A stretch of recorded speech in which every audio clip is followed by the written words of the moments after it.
High, আমি সঞ্জু। তো গতকাল রাতে রাজকুমারের ট্রেলার এসছে, সেটা আমাকে অনেকেই ফেসবুকে গিয়ে কমেন্ট করছে, দাদা ট্রেলার এসছে সেটা রিভিউ করুন, রিয়াকশান করুন। তো যারা আমার সঙ্গে ফেসবুকে জুড়তে চান, সেম নামই রয়েছে সঞ্জু স্টেশন, ওখানে গিয়ে আমাকে ফলো করতে পারেন। তো যাই হোক, মোদ্দা কথা, আর আমি ডেসক্রিপশনে লিঙ্ক দিয়ে দেবো। তো কেমন লেগেছে রাজকুমারের ট্রেলার? তো দেখুন, সিনেমা রিলিজ করে গেছে অনেক আগে, সিনেমাটা বক্স অফিসে সুপারহিট ব্যবসাও করেছে। আমি যতদূর জানি এখনও নাকি বেশ কয়েকটা সিনেমা হলে চলছে এবং লোকে এখনও দেখতে যাচ্ছে। তো সিনেমাটা মানে এত সুপারহিট হয়েছে, সিনেমাতে কিছু না কিছু আছে অবশ্যই। তো ট্রেলারটা কেমন হয়েছে প্রথমেই দেখুন। ট্রেলার যেভাবে কাট করেছে, ট্রেলার কাটটাতে আমি সন্তুষ্ট নই।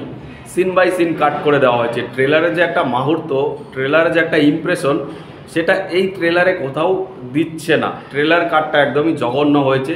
যারা কেটেছে মনে হয় না এর আগে তারা কোনো সিনেমার ট্রেলার কেটেছে।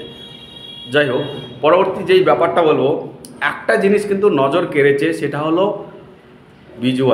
ভিজুয়ালি কালার গ্রেড দারুণ করেছে। লোকেশন সুপার, মানে বাংলা সিনেমা এই ধরনের লোকেশন খুব কম দেখা যায়। খুব গ্র্যান্ডার লোকেশন, খুবই প্রিমিয়াম ভাইব দিচ্ছে এবং ব্যাকগ্রাউন্ড যে কালারগুলো দারুণ লাগছে, ব্যাকগ্রাউন্ড মিউজিকটাও সেরা লাগছে।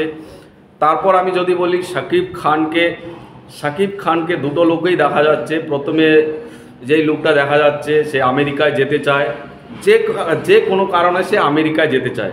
মোদ্দা কথা, গল্প কিন্তু এরকমভাবেই শুরু হবে। তারপর অনেক ঝড়ঝাপটা পেরিয়ে সে আমেরিকাতে যাবে। ওখানে গিয়ে আমেরিকার হিরোইন কর্টনি কফি নাকি তার নাম, তার সঙ্গে দেখা হচ্ছে, কিছু ফান হচ্ছে। শুরুর দিকে যে কমেডিগুলো দেখানো হয়েছে, কমেডিগুলো একদমই ওয়ার্ক করছে না। হয়তোবা সিনেমাতে ওয়ার্ক করতে পারে, ট্রেলারে কাট জঘন্য হয়েছে বলে হয়তোবা এরকম বিরক্ত লাগছে।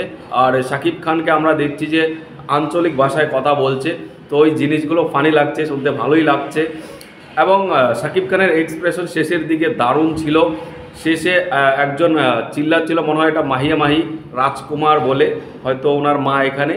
তো শেষে একটু ইমোশন টাচ হালকা রাখার চেষ্টা করেছে, বাট সেরকমভাবে রাখেনি, আর একটু রাখার দরকার ছিল। দেখুন, এই ট্রেলারটা একদম জঘন্য হয়েছে বলবো না, তবে একটা অ্যাভারেজ ট্রেলার হয়েছে। সিনেমা কিন্তু সুপারহিট, আমি বলছি না। এই ট্রেলারের সঙ্গে সিনেমার যে কতটা সম্পর্ক রয়েছে আমি বুঝতে পারছি না, কারণ সিনেমাটা সুপারহিট হয়েছে, অনেকে বলছে খুব ইমোশনালি সিনেমা। তো এই ট্রেলারে সেরকম কোনো ইমোশনাল সিন দেখাতেই পারেনি। এটা মানে অ্যাকচুয়ালি এটা তো থিয়েট্রিক্যাল ট্রেলার না, মানে থিয়েটারে রিলিজ করার জন্য যে ট্রেলার মেক করা হয়, এটা না। এটা ওটিটিতে আসবে, বঙ্গ বলে একটা ওটিটিতে আসবে, তার জন্য তারা ট্রেলার কাট করেছে, তাই অতটা ইম্পর্টেন্স মনে হয় দেয়নি। তবে এই যে ডিরেক্টর হিমেল আশরাফ বা এই প্রডিউসার আরশাদ আদনান, তারা এর আগে প্রিয়তমা করেছিল, তারাও সেম কারসাজি করেছিল, ওখানেও ট্রেলার নিয়ে আসেনি। এখানে তো মনে হয় টিজারও নিয়ে আসেনি। তো শাকিব খান বলে সিনেমাগুলো টিজার ট্রেলার ছাড়াই চলে যায়। আসলেই শাকিব খান বাংলাদেশের কিং খান, তার দাপটটা আলাদা। তাকে দেখতে লোকে হলে যায়। সিনেমায় কি থাকুক না থাকুক সেগুলো পরের বিষয়। আর একটা পয়েন্ট মিস করে গেছি, একটা অ্যাকশন দেখানো হয়েছে খুবই দুর্বল, না দেখালে ওটা পারতো। আর ওই ট্রেলারটা হিসেবে নিরিখে আমি বলবো অ্যাভারেজ ট্রেলার, বাট ট্রেলারটা ছাড়া যদি আমি বলি, সিনেমাটা তো আমি দেখিনি। সিনেমাটা 13ই জুন মনে হয় রিলিজ করবে বঙ্গ ওটিটিতে।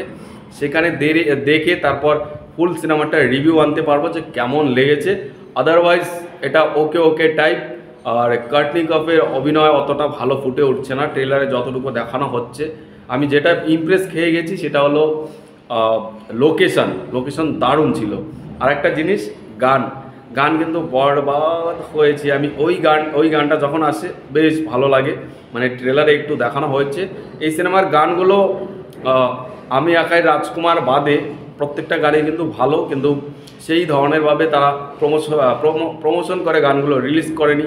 সিনেমা রিলিজ হওয়ার পরে গানগুলো দিচ্ছে, সেটা আমি বুঝতে পারি নাই। যাই হোক, এই ট্রেলারের যদি আমি রেটিং করি তাহলে আউট অফ 5 3 দেবো।